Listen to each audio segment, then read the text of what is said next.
regurgitating, hurling, ralphing, heaving, vomiting. During my idyllic childhood, I knew it as whoopsing. My beautiful mother's face would furrow with concern when if I told her my stomach hurt, she'd softly ask, "Oh, honey, do you have to whoops?" This was my first onomatopoeia, and somehow that word always made me feel a little better. It came up recently, so to speak, on a mother-daughter bonding trip through Portugal. On our last night, my lovely daughter Olivia and I dined at a jaw-dropping cliffside restaurant overlooking the Atlantic in a small whitewashed village.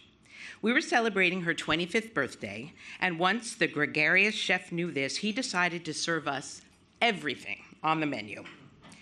Red and white wines flowed with a medley of salted cod, custard tarts, grilled sardines, soft ripened cheeses, rich seafood stew, and the Portuguese delicacy that I think I may still be digesting called barnacles, which resembled claw-like rubber toes. It was a magical night. After singing a full-voiced happy birthday with the rest of the diners, we put our overstuffed, tipsy selves into an Uber to get back down the coast to our hotel. Our driver took on the dark, curvy coastal road as if part of a car chase in a Ridley Scott blockbuster, resulting in every large and small organ in our bodies being tossed left and right, salad spinner style. My stomach churned, my face turned slightly green as we tried to slow the driver down with very broken Portuguese. Early the next morning, I was feeling a whole new level of nauseous, yet was armed with a crisp paper goodie bag filled with a bottle of water, yogurt, and an apple kindly supplied by the concierge. Since the slightest motion of a car felt like riding the cyclone at Coney Island, I closed my eyes tight all the way to the airport, deeply breathing.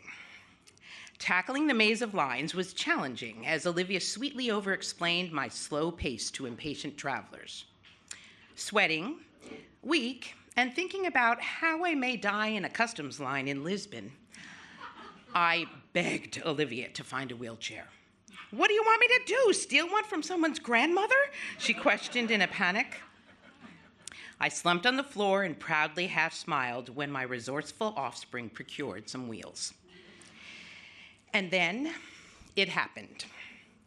Olivia was Mario Karting me through the crowds to get to our gate when I unleashed a torrent that seemed to be coming up from my toes, projecting right into the open goodie bag on my lap, keeping the yogurt, apple, and bottle of water disturbingly afloat.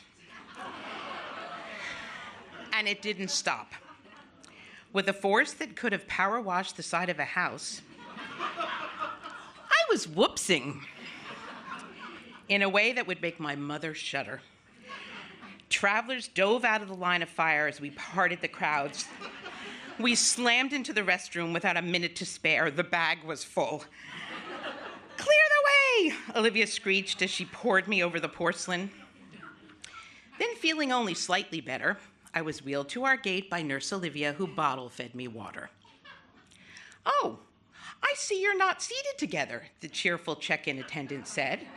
"Let me try to put you two next to each other." "Oh, no, that's really okay. That's really okay. Don't go to the trouble," said Olivia. A little too quickly. Clearly, playing nurse had run its course, and I did think about what my fate may be as an elderly parent.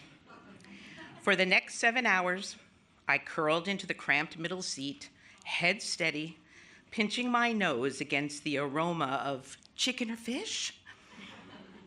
With my eyes closed and Olivia 5 rows behind me, I thought about our amazing journey together. I thought about my mother's comforting presence.